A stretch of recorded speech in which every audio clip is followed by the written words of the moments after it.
Federal Reserve Chairman Jerome Powell said on Friday the U.S. continues to recover from the pandemic recession, and that progress could allow the central bank to dial back its extraordinary efforts to prop up the economy later this year.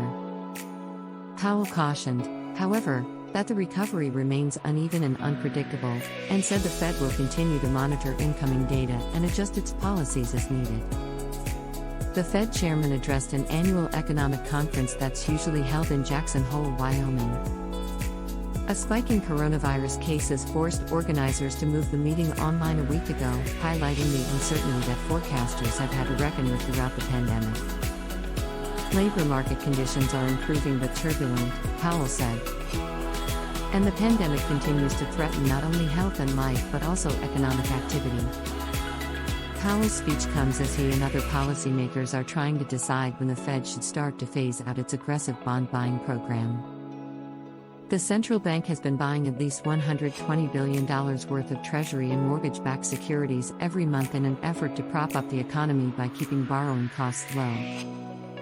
At their last meeting in July, policymakers said the job market was not yet strong enough to slow those purchases, but most thought it could be later this year. In his speech, Powell reaffirmed that timetable without providing specifics but said policymakers will continue to monitor evolving risks.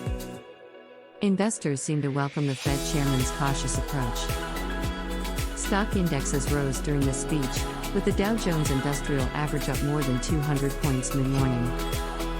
Employers have been on a hiring spree, adding nearly 1.9 million jobs in June and July.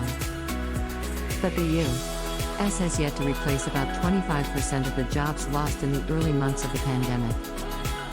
And millions of people who left the workforce during that period have yet to return, prompting employers to complain about a labor shortage.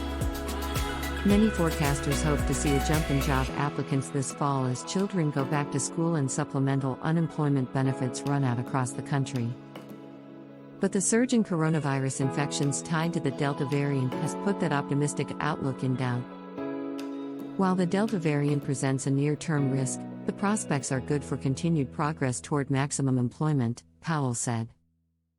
The strong job market the U.S. was enjoying before the coronavirus struck had widespread benefits, especially for workers on the lower rungs of the income ladder, and the Fed is eager to see a return to that. Powell and his colleagues have said they're willing to tolerate somewhat higher inflation to encourage full employment.